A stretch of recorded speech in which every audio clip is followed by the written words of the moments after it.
भारतीय इतिहास में अनेक ऐसी घटनाएं घटी हैं जिन्होंने संपूर्ण भारत में खलबली मचा दी थी। इनमें से सबसे महत्वपूर्ण घटना थी भारत पर अरबों का आक्रमण।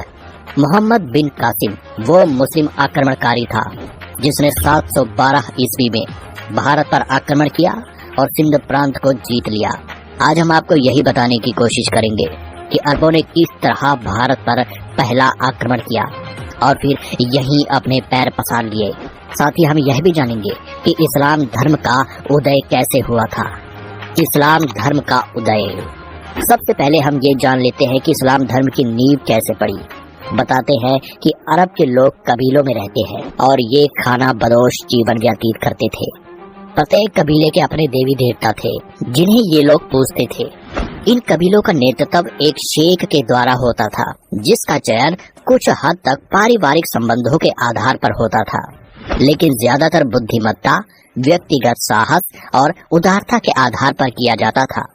6वीं शताब्दी के आते आते इन कबीलों ने व्यापार को अपना पेशा बनाया और इसका सबसे ज्यादा प्रभाव पश्चिमी अरब के मध्य भाग में देखने को मिला जिसे हिजाज कहते हैं। आपको बता दें कि इस्लाम उदय के 2 प्रमुख स्थान मक्का और मदीना इसी इलाके में आते हैं। बाद में कुछ लोगों ने शहरों की ओर पलायन किया। ये लोग खेती और व्यापार करके अपना जीवन व्यतीत करने लगे। मक्का सबसे महत्वपूर्ण व्यापारिक केंद्र होने के साथ साथ एक मुख्य धार्मिक स्थल भी था। इस्लाम धर्म का जन्म 7वीं सदी में अरब देश में हुआ और इस धर्म के संस्थापक और प्रवर्तक हजरत मोहम्मद साहब थे। 612 ईस्वी के आसपास उन्होंने स्वयं को खुदा यानी अल्लाह का दूत बताया और अल्लाह के द्वारा बताए गए मार्ग को लोगों के सामने रखा। बताते हैं कि मोहम्मद साहब ने 15 वर्षों तक एक गुफा में रहकर चिंतन एवं मनन किया और उसके बाद उन्हें अल्लाह के दर्शन हुए। उन्होंने खादिजा नामक एक 45 वर्षीय धनी विधवा महिला के साथ धर्म प्रचार का काम करना प्रारंभ किया। कहते हैं कि यह महिला विश्व की पहली ऐसी महिला थी जिसने मोहम्मद साहब के नवीन इस्लाम धर्म को स्वीकार किया। बाद में मोहम्मद साहब ने खादिजा से विवाह कर लिया था। इस्लाम की स्थापना के बाद मोहम्मद साहब ने सारा जीवन खुदा के संदेशों और इस्लाम का प्रचार करने में लगाया। जिस समय मोहम्मद साहब ने इस्लाम धर्म की नींव रखी, उससे पहले अरब के लोग प्राचीन अरबी धर्म का पालन करते थे। मक्का में कोई स्थायी राज्य या शासन नहीं था। यहाँ के लोगों में नशा करने और जुआ खेलने की बुरी आदतें थी। वैवाहिक संबंधों में भी स्थायित्व नहीं था और बेहुदे वाद प्रचलित था। मोहम्मद साहब ने अरब में प्रचलित अंधविश्वास और 300 से अधिक देवी देवताओं की मूर्ति पूजा की घोर निंदा की। ये मूर्तियाँ या चिन्ह काबा में रखे हुए थे। उन्होंने कहा कि हमें सिर्फ अल्लाह की आराधना करनी चाहिए। इस्लाम के शुरुआती समय में मोहम्मद साहब का मक्का और उसके इबादत गाह पर कब्जा था। मोहम्मद साहब का इस्लाम धर्म प्राचीन अरबी धर्म का विरोधी था। मक्का के समृद्ध लोगों को देवी देवताओं को ठुकराना बहुत बुरा लगा। ये लोग इस्लाम जैसे नए धर्म को मक्का की प्रतिष्ठा और समृद्धि के लिए खतरा समझने लगे।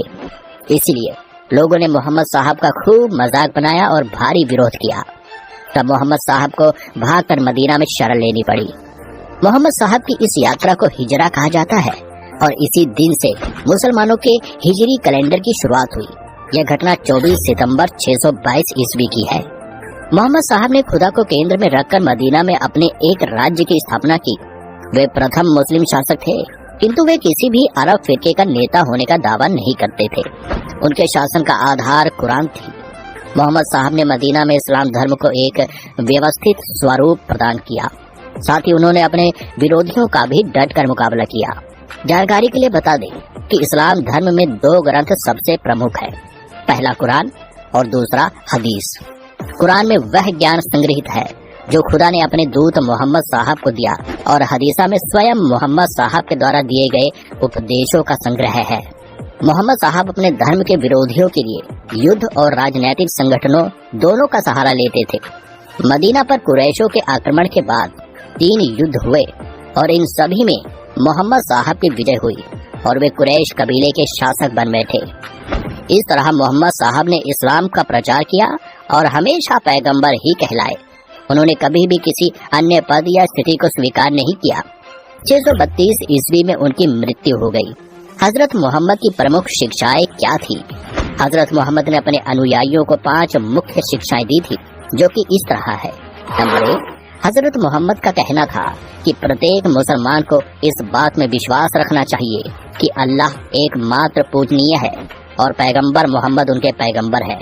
नंबर 2, हर एक मुसलमान को दिन में 5 बार नमाज अदा करना अनिवार्य है। नंबर 3, निर्धनों को जकात देना चाहिए, जकात एक प्रकार का दान है। नंबर 4, इस्लाम को मानने वालों को रमजान के महीने में रोजे रखने चाहिए। नंबर 5, प्रत्येक मुसलमान को अपने जीवन काल में एक बार जरूर हज यात्रा करनी चाहिए। पैगंबर मोहम्मद ने अपना कोई उत्तराधिकारी नियुक्त नहीं किया था, इसीलिए जन साधारण ने उनकी मृत्यु के बाद अबू बकर को उनका उत्तराधिकारी बनाया, जिसे खलीफा कहा गया। हजरत मोहम्मद के बाद खलीफाओं ने इस्लाम धर्म को आगे बढ़ाया। उनके नेतृत्व में अरब के बाद मिस्र, ईरान, इराक और सीरिया जैसे देशों तक इस्लाम धर्म का विस्तार किया। इस्लाम इतिहास में अब्बास वंश के शासकों ने सबसे अधिक समय तक शासन किया। भारत पर अरबों का आक्रमण और इस्लाम धर्म का प्रवेश। भारत पर अरबों का पहला आक्रमण करीब 7वीं शताब्दी में हुआ था और इसके बाद इस्लामी आक्रमणकारियों ने बार बार भारत पर हमला कर यहाँ की मूल संस्कृति पर आघात किया और यहाँ इस्लाम धर्म की स्थापना की। इराक के हाकिम अल हज्जाज ने मोहम्मद बिन कासिम के नेतृत्व में अरबों को सिंध पर आक्रमण करने के लिए भेजा था। मोहम्मद बिन कासिम हज्जाज बिन यूसुफ का भतीजा और दामाद था। 712 ईस्वी में अरब आक्रमणकारी ने सिंध पर विजय हासिल की थी। हज्जाज उस वक्त इराक का राज्यपाल था। हज्जाज ने ही मोहम्मद बिन कासिम को 17 वर्ष की आयु में मरकान तट के रास्ते सिंध भेजा था। दरअसल हज्जाज बिन यूसुफ को कई अरबी व्यापारियों से सूचना मिली थी कि भारत के राजाओं के पास खजाने के असीम भंडार है। ये सुनकर उसके मन में लालच आ गया था। तब उसने भारतीय खजाने को लूटने और इस्लाम धर्म की जड़ें मजबूत करने के मकसद से मोहम्मद बिन कासिम को सिंध पर हमला करने के लिए राजी किया था।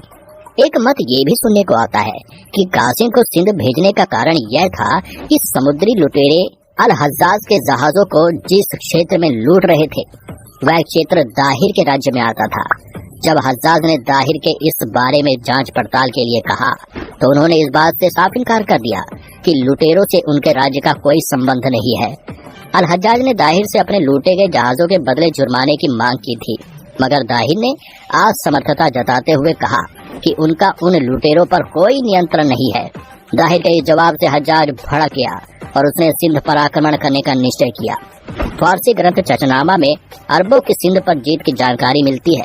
बताते हैं कि मोहम्मद बिन कासिम अपने सैन्य सिपाहियों को लेकर राजा दाहिर से युद्ध करने के लिए जब भारत आया तो उसने दाहिर के विरोधियों को बड़ी चालाकी से अपने साथ मिला लिया। इस तरह उसके पास सैनिकों की कोई कमी नहीं थी। युद्ध की घोषणा होते ही मोहम्मद बिन कासिम के सेना ने सिंध की सेना पर जबरदस्त आक्रमण कर दिया। राजा दाहिर हाथी पर बने लकड़ी की गद्दी पर बैठकर बड़ी वीरता से कासिम के सैनिकों से लड़ रहे थे। राजा दाहिर की सेना कासिम की सेना पर भारी पड़ती नजर आ रही थी और कासिम से ये बर्दाश्त कर पाना मुश्किल हो रहा था। तब उसने बड़ी चालाकी से राजा दाहिर के हाथी पर जलते हुए तीरों से हमला करना शुरू कर दिया, जिस कारण लकड़ी के ढांचे में आग लग गई और देखते ही देखते ये आग इतनी भीषण हो गई कि दाहिर राजा का हाथी बेकाबू हो गया। वह आग को बुझाने के लिए सिंधु नदी के पानी में चला गया। जैसे ही राजा दाहिर हाथी से उतरकर नीचे आए तो कासिम ने उन पर हमला कर दिया, उन्हें मार दिया। इस तरह कासिम ने सिंध पर अपना कब्जा कर लिया। युद्ध में राजा दाहिर की मृत्यु के बाद मोहम्मद बिन कासिम ने उनकी 2 बेटियों को खलीफा के पास भेज दिया था। इसके बाद मोहम्मद बिन कासिम नहीं रुका और उसने लगातार कई आक्रमण किए। उसने अपने नेतृत्व में जितने भी अभियान चलाए उन सभी में लगभग उसे विजय प्राप्त हुई, जिनमें से कुछ इस तरह है। ब्राह्मणवाद पर अधिकार। ब्राह्मणवाद की सुरक्षा का दायित्व दाहिर के बेटे जयसिंह के ऊपर था। उसने कासिम के आक्रमण का बहादुरी के साथ सामना किया, लेकिन कुछ लोगों के विश्वासघात के कारण वह पराजित हो गया। ब्राह्मणवाद पर कासिम ने अपना अधिकार स्थापित कर लिया। आलोर विजय। ब्राह्मणवाद पर अधिकार के बाद कासिम आलोर पहुंचा। शुरुआत में आलोर के निवासियों ने कासिम का सामना किया, लेकिन अंत में उसकी ताकत की वजह से विवश होकर आत्मसमर्पण करना पड़ा। मुल्तान विजय। आलोर पर विजय प्राप्त करने के बाद कासिम ने मुल्तान की ओर रुख किया। यहाँ पर आंतरिक कलह के कारण विश्वासघातियों ने कासिम की सहायता की। उन्होंने नगर के जल स्रोतों की जानकारी अरबों को दे दी, जहां से दुर्ग निवासियों को जल की आपूर्ति की जाती थी।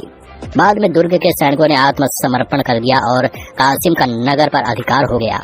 इस नगर में मीर कासिम को इतना धन मिला कि उसने इसे स्वर्ण नगर नाम दिया। इस तरह अरबों यानी मुस्लिम आक्रमणकारियों ने भारत पर अपना पहला आक्रमण कर यहाँ धीरे धीरे अपने पैर जमाने शुरू कर दिए थे। उन्होंने भारतीय धर्म व संस्कृति को तहस नहस करने में कोई कसर नहीं छोड़ी। उम्मीद करते हैं आपको इस जानकारी से काफी कुछ समझने को मिला होगा और नया सीखने को भी मिला होगा। अगर आप चैनल पर नए हैं तो चैनल को सब्सक्राइब करके बेल आइकन जरूर प्रेस करें, ताकि हमारी आने वाली वीडियो की नोटिफिकेशन आपको सबसे पहले मिले। Thanks for watching.